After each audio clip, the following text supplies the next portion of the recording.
Good day, everyone. This is Pineleaf Mules, and welcome to DDO Players News, where we take a look at the latest news in DDO and on the tabletop. And please welcome my co-host from Ravenloft, Dracula. Hey now, everybody. How's it going? Everything's going fine over here. How are things going over in Barovia? I have a serious case of deja vu. Well then, let us see what's happening.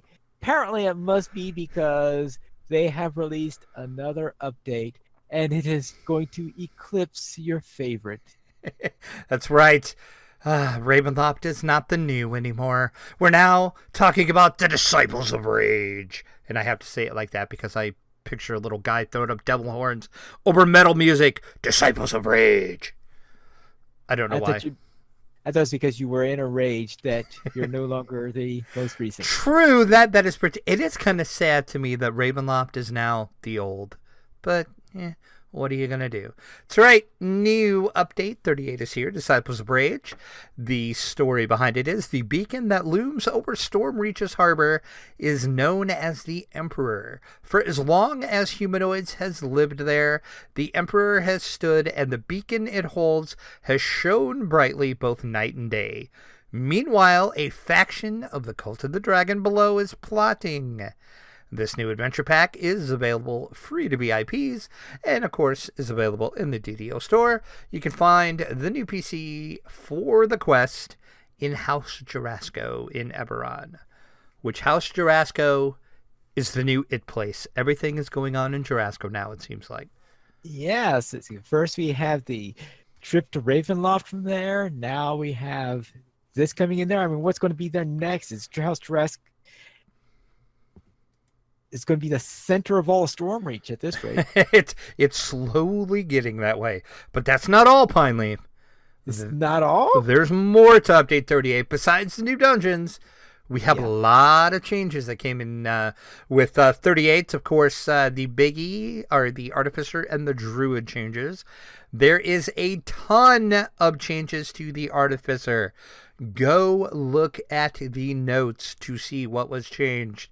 They have tweaked some trees. They have added a new Renegade Mastermaker tree. So if you want to know more about that, go over to the show notes, and you can get a link to the patch notes and read the full notes. You can also listen to the last couple episodes of DDO Cast. They have been talking about these changes. If you play an Artificer, your world has changed. That's all I can say. Also, if you played a Druid, your world has changed too. There is some changes to the Druids as well. The biggies are a little bit of tweaks to the animal forms in the Druid. The animal forms are now using the stats of the player's main hand weapon for your melee attack purposes. That includes your base damage, your crit multiplier, your critical threat range, your enhancements and material traits and procs. Your original attack stats are going to be used if you are unarmed. They also tweaked the elemental forms a little bit. The water and fire elemental forms are now going to grant 65 absorption to their element instead of damage reduction.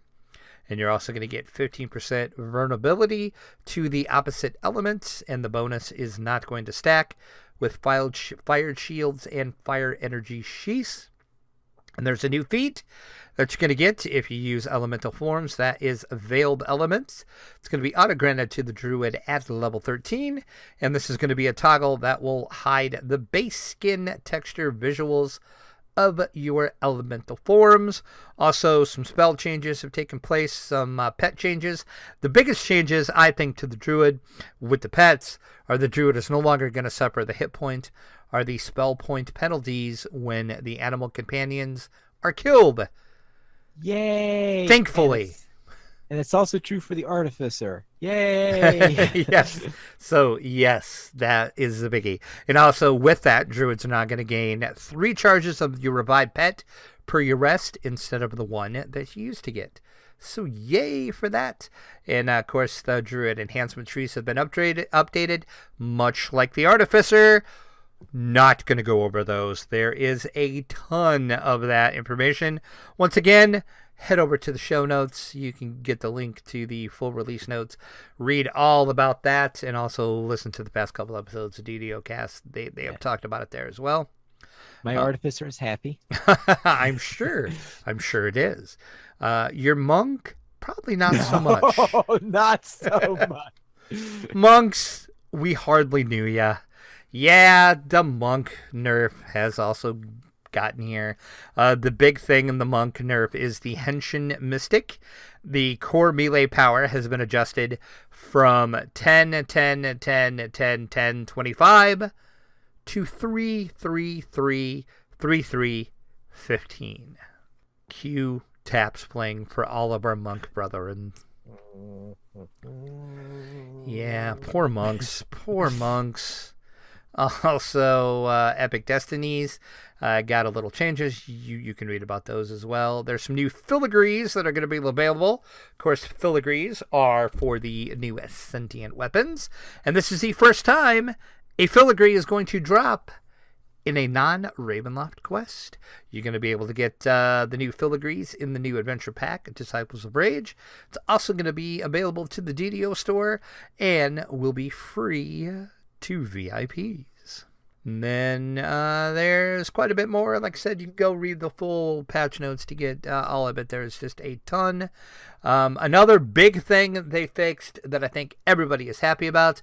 If you spend any time in Ravenloft recalling from the Ravenloft landscape after using one of the Tavern Transport NPCs, will now correctly send you back to the tavern you came from instead of taking you back to House Jarasco. Yay! Which was a pain in the butt. Because you'd always end up in Jarasco and you're like, this is not where I want to be. How did I end up here? I'm confused. More confused when I got lost in the mist. Now I'm in Jarasco again. What's going on in my world right now? And the Blue Water Inn exit sign now has the same options as the Blood on the Vine and Van Richten's Towers does. There was also an issue with ambient sounds in Evening Star. That is now fixed.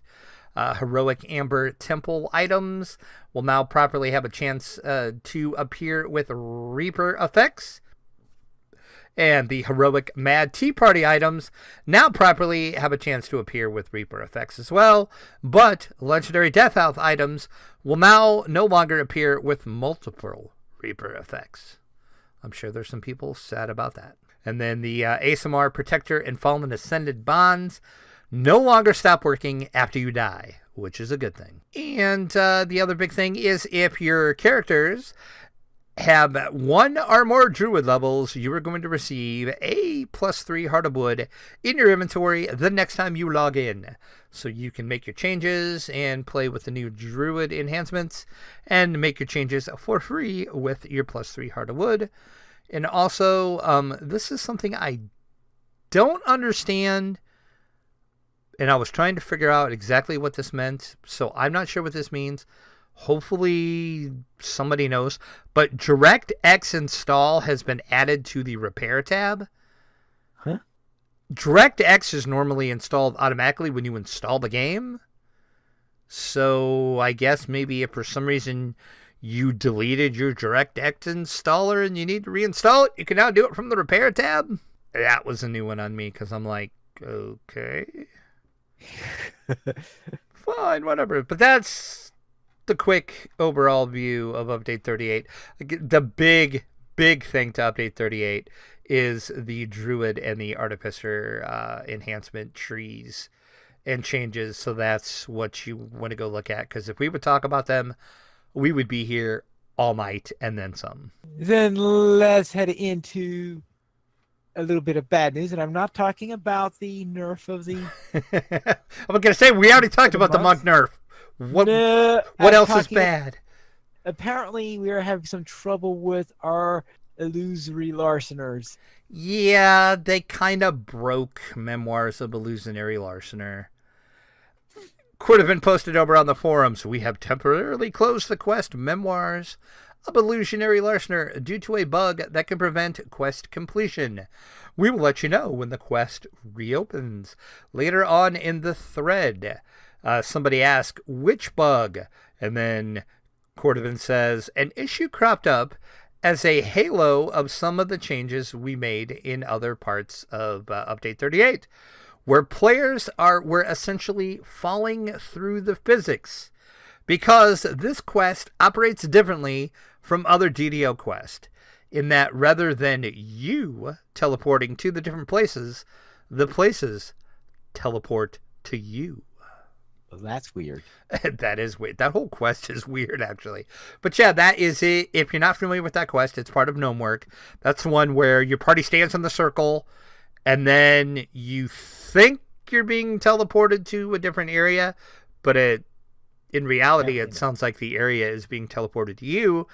And they made a change with something else that broke that, and what's happening now is when you would go to have that place teleported to you, you were just falling through the world, and you were falling into a black abyss, and you kept falling, and it was a bad thing, so that's why they closed the quest. So it should be updated probably with the next hotfix. They are pretty sure they know what broke that and how to fix it. So if you want to fall through the world, sorry, no falling through the world right now.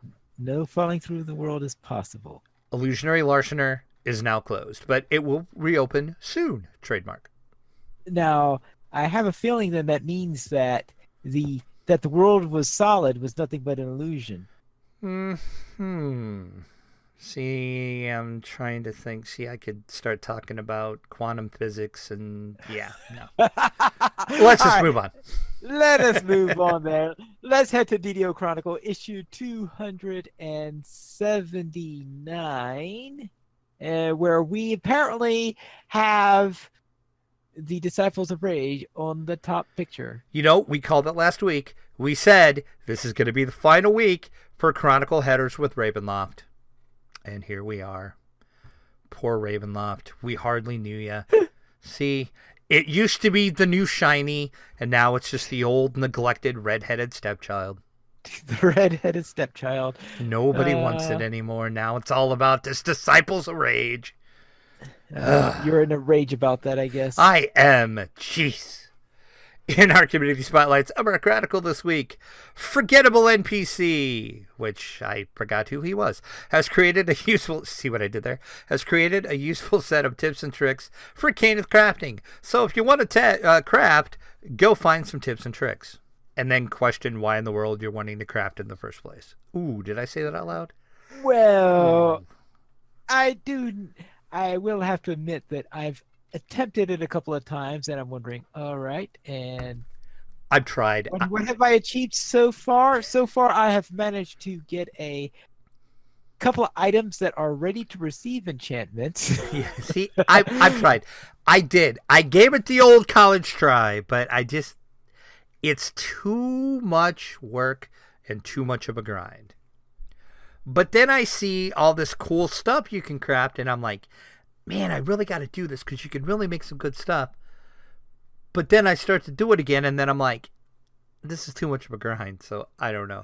It's like this vicious cycle. I have this love-hate relationship with crafting, so I'd really like to get into it and do. Maybe I will. I'll try it again. We'll see. You'll see if you can try it again. One thing I'm not going to try again is the pit. But if you do want to run the pit, and I don't know why you would, just the pit and the crucible, don't do it. You'll be much happier that way. Grimroard has the final word on running the pit with a wonderful guide. And this is a really good guide. So if, by all means, you want to run the pit, once again, I don't know why you would. Don't do it. Just don't. But if you're going to, check out this guide. If that's your form of insanity. Exactly. Great guide for the pit. So good job to Grimroard on this, but just don't do it. He must have said, "Oh, let me do something completely insane." Exactly. And speaking of insane, well, I don't know if it was insane, but they did a lot of work to it. Hath Estus, I'm going to go with that, has created a new PDF guide to Hephaestus? Yeah, sure. See, I mess that up every time. Vulcan? Okay. Yeah, and I apologize every time for messing your name up. and they usually send an email in and they give me a pronunciation guide, and I screwed up again. So I apologize. But you did make a great guide for artificers to help them with the new Renegade Master Maker and all the changes. So if you want to learn how to play an artificer, go check this guide out for those who will remain nameless, because I have a mental block about pronouncing your name. Well, then you'll get the ire of Aphrodite for that. Mispronouncing her husband's name. Yeah. In our fan site news section, DDO Cast is wrapping up their look at the end game then and now. So check out the latest issue of DDO Cast. Axel is delving into the cool cosmetics. The cool cosmetics. And DDO does have some pretty amazing cosmetics. I just wish the cosmetic system in DDO worked like the Lotro cosmetic system. That would be much cool. I never understood why they couldn't use the Lotro cosmetic system. I don't know. There are some significant differences between the engines. I guess they say they're the same engine, but they're not. And apparently they're the same engine, but they're not. And apparently the biggest part of it is how they do cosmetics. But anyway, that's neither here nor there. Their swimming handling is also completely well, that too. So, but yeah, check out Axel's latest video. Evil Beaker and his crew launched the DDO or D&D night on DDO stream, and of course that is the tabletop D&D session that we're playing. I am a part of that. I talked about it last week.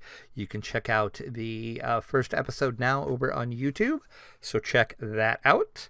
There is some dude named Drac that's streaming DDO on Friday nights, which I didn't last week, but I did the week before. But when this was in the Chronicle, I did stream on Friday nights. Yeah, I don't have like a set schedule for my streams, which I really probably should like set a schedule. The only night I know for sure that I'm streaming is Wednesday night, because that's when Pine Leaf and I play. So from 8 to 10, I'm for sure streaming, and it's going to be DDO. Other than that, don't really have a set schedule, and I don't really have set games. Mainly, I've only been doing DDO, but I promise, I know I've said this before, I really am going to start streaming some other games, because I have like a bunch of games that I have to review, and when talking to said companies about getting the review key, I also said, yeah, I'll stream this game too. So yeah, I probably should do that, huh? So look for that on my channel soonish. McVegan Pants heads into the Storm Cleave, talks about PAX East and more. Click over for her latest video. A Bard Life is getting robotic. Click over to find out how A Bard's Life is getting robotic. Tone Station is heading into Three Barrel Cove. Arg, matey. Mr. Champy is streaming in French, so if you speak French, check out the new French DDO stream show. Tito is striking back, and Mickey is finding a Dragonborn with red eyes. Click over and find out how to get them. Now, concerning the French broadcast, in DDO, we don't have a French client like we have in Lotro, though? Correct. We're doing. No. Okay. No, so apparently they are good English speakers, or at least enough to where they can figure it out, I guess. All right. Yeah, no, to my knowledge, there is no French client. And finally, in our fan site news session, Sip is fighting a death house. Something tells me he's in Ravenloft. Spoiler alert. Yes, that sounds like it to me. And elsewhere in our Chronicle, we have our Chronicle comment. And that is, what is your best druid pun or joke? The trouble is trying to find a joke a bear pun, a pun that could be bearable to hear. Yeah, exactly. They're all just too unbearable to even think of. Yeah. Ba-da-bum. And the official screenshot of the week, the High Lords of Malkir are battling Ark's Knight in the Vault of Night. And that comes in the form of the 367th DDO screenshot of the week. And thanks to Ginger Spice for sending this week's screenshot in. Then let's head into our store sales. And is there anything interesting on sale this week? Yeah, there is actually some pretty good stuff on sale. We have 25% off select classes, the Supreme Tomes and Ability Potions, Alignment Changes, and PRRMRR Potions, all at 25% off. PMRR. Yeah, exactly. Say that a couple times fast. PRRMRR. Those potions also 25% off. And of course, can't forget about our free sample of the week. This week, you will get a free Omnispell Dust, 50 of those when you use the coupon code Omnispell, OMNISPELL. And that runs through April the 18th. Then let's head on and see what's coming in from the dungeon, where Rick and Morty is teaming up with Dungeons and Dragons in a comic book. Yes, this is two of, I would say right now, the biggest geek and nerd properties in the world are going to combine, and it could be scary what's going to happen when two of the biggest geek cultures collide in at least the form of a comic book. I'm hoping this will actually translate into the cartoon as well. But if you don't know, of course, Rick and Morty is an amazing cartoon. And of course, D&D, everybody knows D&D. Well, this is going to be a 4-issue comic book set that is going to be written by Patrick Rothfuss and Jim Zub with art by Troy Little. And in the story, Morty is going to seek help from Rick in learning how to play D&D because it seems all the cool kids at school are playing D&D. And as a result, Rick, Morty, and the Smith family are going to find themselves on an epic quest. It's going to be a 4-issue limited series comic book run, and as a bonus, all 4 issues will have variant covers and will also include character sheets, which is freaking amazing all on its own. So look for the Rick and Morty plus Dungeons & Dragons comic book crossover. They don't really have the full title of it yet, so I just kind of mashed it all together, but I'm sure they'll come up with a cool title for it. The 4-issue comic set later on this summer. Yes, then let's head on and see what's coming in from the tabletop. And we go from Rick and Morty to Battlestar Galactica.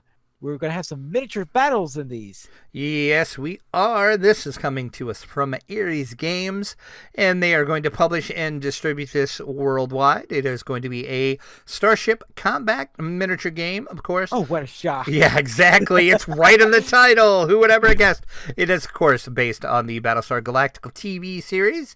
And what's interesting about this, though, is their license actually includes the classic 70s Battlestar Galactica with the updated Battlestar Galactica as well. So they're going to merge the two. It'll be for the price of one. Interesting to see how that works out. And this is going to be based off of their Wings of Glory and Sails of Glory game system with a few tweaks. So if you are familiar with those, you'll pretty much know how to play it. And the game is going to be presented for the first time, where else?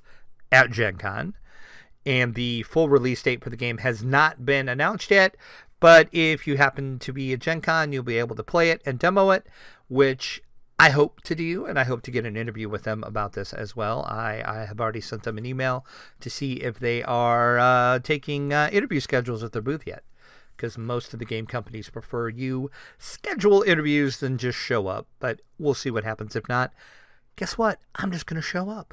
The interesting thing about this Battlestar Galactica, besides it's the classic and the new, is the miniatures are actually pre-painted and they are assembled, which is an odd duck for the miniature game world. And they are going to come with special bases, of course, and that's going to be to support the unique game mechanics that they will have. But if you're a Battlestar Galactica and you're a miniature fan, here you go. Once again, debuting at Gen Con 28, which runs August 2nd to the 5th in Indianapolis. And then the actual release date will be soon after this year, probably. But I guess we'll find out. But that's coming from Ares Games, the Battlestar Galactica miniatures battle game. Then let's head into our week in gaming. And what have you been busy with? Unfortunately, real life. Ouch. Not a lot of gaming. The only thing DDO-wise that I did this week is with you, and we actually started to go through the new quest pack that or excuse me, the Disciples of Rage. I have to say Disciples. that every time. Every time I'm going to say it like that. It won't ever get old, I promise. And we ran the Nightfalls of Stormreach, Quarantine, and the Madness of Crowds. So I think we ran 3 of the 5, because I think there is 5 quests. So we have 2 left. So we'll finish them up Wednesday. So join me over on my Twitch channel, and you can watch us do that Wednesday night at 8 o'clock Eastern is when we'll start that. And DDO-wise, that's really it. That's all I did. Only other game-wise things I did is played a little bit more of Neverwinter Nights Enhanced version. That is actually out now for reals. You too can purchase that if you'd like. It's available on Steam for $19.99. Look for a review at some point over on the site. And then I played some Guild Wars 2. Have not played Guild Wars 2 in forever. And a friend of mine actually said he installed it because he was playing it. And I thought, I need to reinstall that and I'll play it with you. So Saturday night, we jumped in and played a little Guild Wars. And that was kind of fun. I helped him do some of his main story missions. And we did some of the world events that happened in Guild Wars. That's one of the things that Guild Wars 2 is kind of known for, is they have like world events that happen on set timers. And we participated in a couple of those and got some decent loot out of it too. So that was a rarity for me. The RNG kind of shined on me with a little bit of a good eye. I mean, it wasn't like great loot, but it was not too bad. So not too bad. That was fun. It was interesting jumping back into Guild Wars 2 after I haven't played it for a long time. I had to remember what some of my skills did, and I felt like an idiot because we had been playing for about 15 minutes, and then I realized, oh yeah, I can actually move and shoot my bow, and some of my skills require me to move. So yeah. Well, after Lotro, where that's discouraged unless you're in blue line. Yeah, exactly. And so yeah, so it's just kind of, but I think that kind of happens, well, at least for me, with like a lot of games. If I take a break from the game and I don't play it for a while and then I jump back into it, I'm kind of like, I guess, using like a Lotro Lord of the Rings type reference. I'm kind of like Gandalf when he first steps into Moria, and it's like, I have no recollection of this place. I'm kind of like, what does this key do? What does this key do? Oh, wow, if I hit this, what happens? Oh, look at this skill. So, yeah. So, it was about 20 minutes of just kind of like feeling dumb and remembering, oh, yeah, this is how I play my character. That's right. So, yeah. So, yeah, there's that. But, yeah, just real life got in the way this week, and just, yeah. So, that was my week in gaming, unfortunately. So, hopefully you did a lot to save us, finally. What did you do this week in gaming? Hopefully a lot. I certainly did a lot more than you did. Let's head into my level monk / warlock, where I decided to head in to see how I am now that I have been doubly nerfed. Since first the warlock side was nerfed, and now... Oh, yeah, that's right. I forgot, yeah. You got it from both ways. Yes, I decided, let's head in and try the Disciples of Rage. So I went in to run Nightfalls on Stormreach, head inside, and got killed in the first encounter. Oh, no. Yeah, squish. Now, I do have to admit that the first encounter was running into one of the bands of halflings that had a red on it. Oh, well, that probably didn't help matter, yeah. Yeah, so I guess I wasn't quite ready for that. I was going, let's go, boom, boom, boom, boom. Ooh, there goes my health. Now, I don't know whether my cleric was misbehaving or if I had forgotten to summon the cleric. There's always a possibility, I guess. Well, yeah, if you didn't have that little pocket healer, that probably would have made a difference. In any case, after that, I was a little dejected in running the monk, so I decided to switch over to my 3rd level Dragonborn that I had been playing a bit recently. And I decided to do some of the stuff at the harbor, Haberdasher, Dirk's Got a Secret, and stuff like that. Then I ran some of the series things. So I ran the Cerulean Hills. Then I did the Waterworks. Then I did the Sharn Syndicate. And when I was doing the Sharn Syndicate, at one point in there, I decided to go in and look for the crafting hall. Now, I've always had trouble remembering exactly where the crafting hall is, and I finally figured out why I always had so much trouble with this. And it's because there are two crafting halls, and I didn't realize that. Oh, yeah.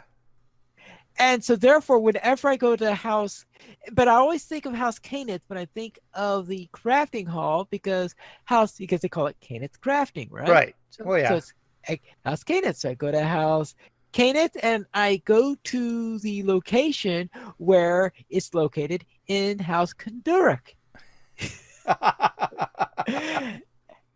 Because it's in such a convenient location in House K. And House Caneth, it sort of feel like it's in the middle. It's tucked into a corner that's so hard for me to remember how to get there. So therefore, I eventually figured that out. And if I'm going to go into the crafting hall in the future, I'm going to go in through House K instead of House C, and we'll do it that way. But after that, I then started doing the Sharn Syndicate after deconning several items, and that's what I've been doing. I get all these magic items in there, and I just decon them for all those wonderful things that I'm probably never going to use them for.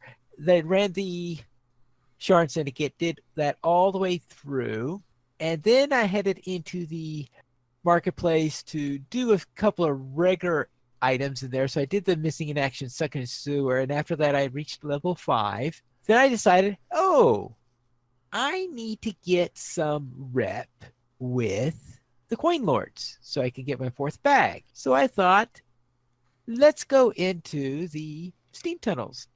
So I went in there, ran the Sacred Helm, and when I was going in to run the Sacred Helms, I actually did something that I had never done before in all the times I'd done the steam tunnels. And that was to clear out the entire area of mobs. You have never done that before? I'd never done it before. Really? I had always got the first tier of the Slayer, but I'd never actually gotten both tiers of the Slayer. I would always just go to the dungeon. It'll give me enough to get the first tier to it, but Right. I didn't bother clearing out the rest of the area to get the rest. So this time I finally did that. Then I went in and did the Cloven Jaw Scourge, so all of that till the Halls of Chanticleer, which of course on an Artificer, Halls of Chanticleer, and some of those other places, help with traps, helps with finding things. Nice time playing it. Yeah, I'm sure it does. Playing an Artificer this time. Then in Minecraft, having finished that and gotten my bag, yay! Oh, that's right. I went back to Irestone Inlet, and the Irestone Inlet is actually what pushed me over the top. And once I got that, I got my 4th bag, and it was now time to relax. So therefore, next I went to Minecraft, where I built the Grand Hall, and this, of course, is in the original module, Zuggtmoy's throne room, as you could say. Yep. So I went into there, and I was trying to think, what am I going to do in order to represent? Since this is actually the Temple of Elemental Pine instead of Elemental Evil, so we really don't have Zuggtmoy there. And I did the fungus theme in the 2 halls back where I had all those mushrooms in there, so I didn't want to turn into fungus like they did in DDO. So I was thinking, what am I going to do now? And I was thinking, what am I going to do about that magic star that they've got there, where on the points you have each of the colors of the spectrum. In the middle you had, well, they said purple in the original module, which I suppose if it was really a spectrum it would have been violet instead. We'll let that pass. And when we were in there, I was thinking, wait a moment, what if I decided to carpet the floor in spectral colors?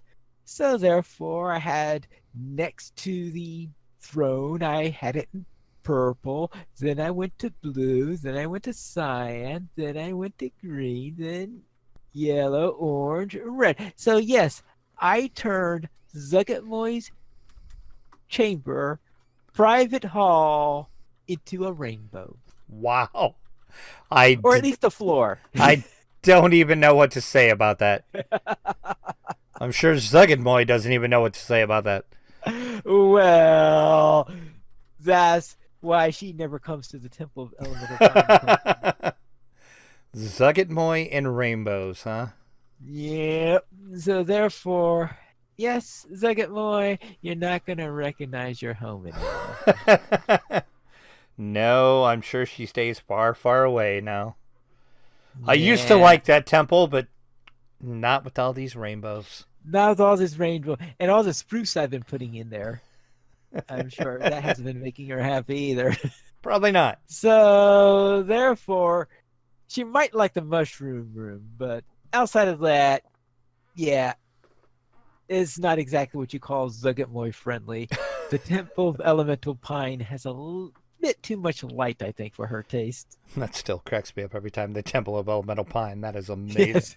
That is amazing, I say.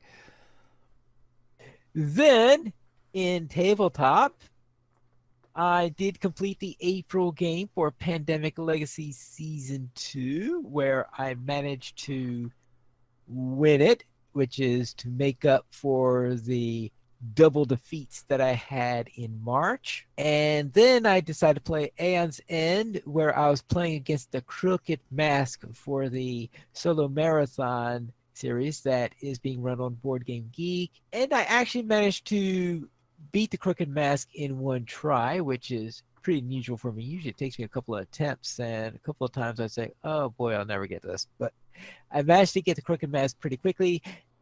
Now, there was a challenge for that particular one, which some people did, and that was to ignore all the beneficial effects that come with the corruption cards, because the corruption cards include both beneficial effects and nasty effects. So some of those ones were really, really, really, really good as a game were ignoring the good effects in order to get a bonus at the end. I was not one of them. I took full advantage of those bonuses. Now, my Breach Mage did still get exhausted, so I didn't have a perfect run in there, but it was certainly better than having to run it 5 or 6 times before getting a win or anything like that. Then, in One Deck Dungeon, Forest of Shadows, they had just released One Deck Dungeons Story Mode, which is going to include a series of artifacts, and each one of them has a series of dungeon runs you're going to do with the story that goes with it. And the idea is to give some of the background lore that goes with the world of One Deck Dungeon. Oh, okay.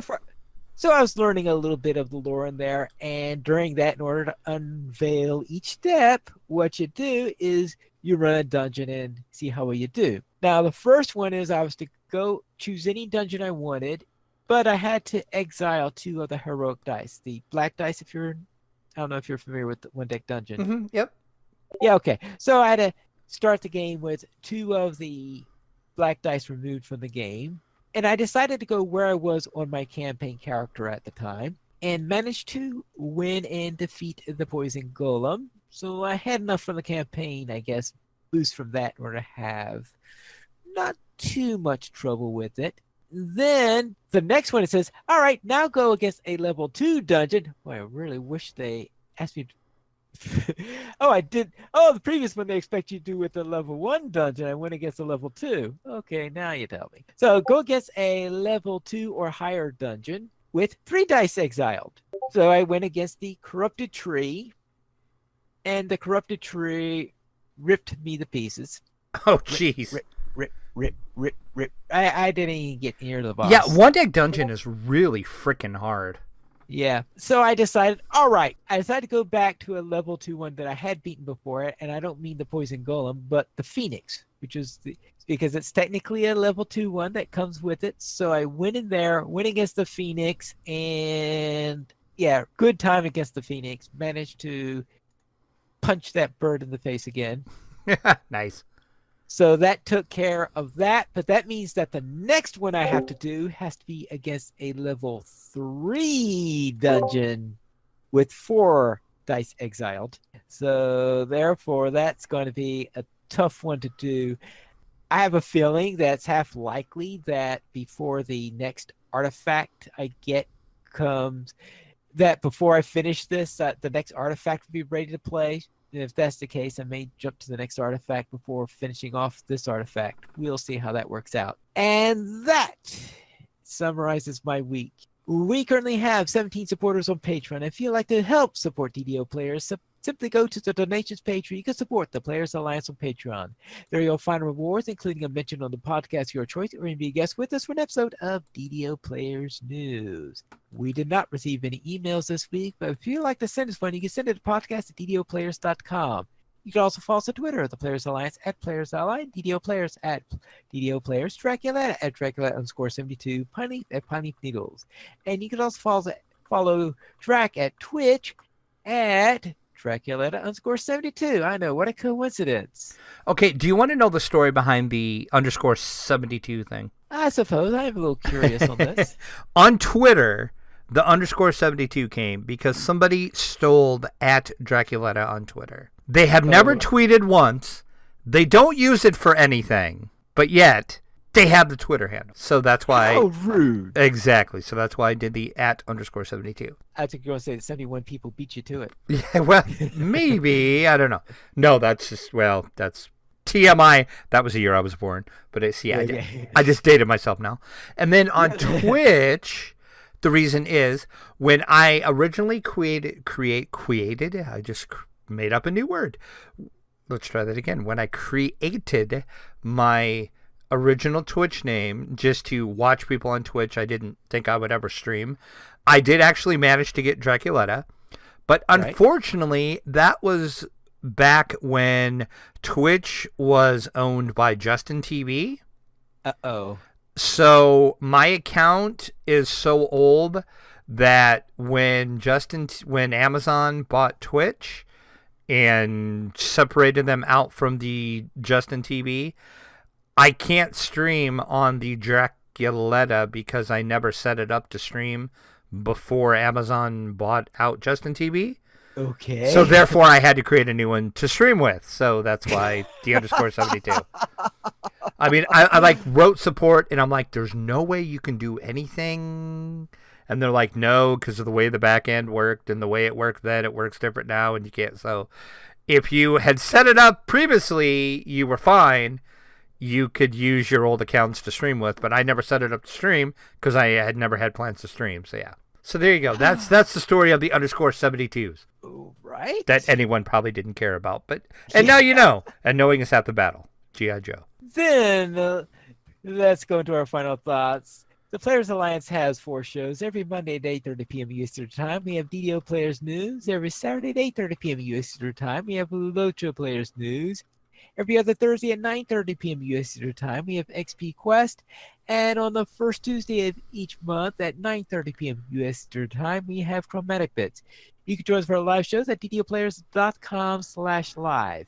And that is all for tonight. And this is Pineleaf Needles reminding you to quest responsibly.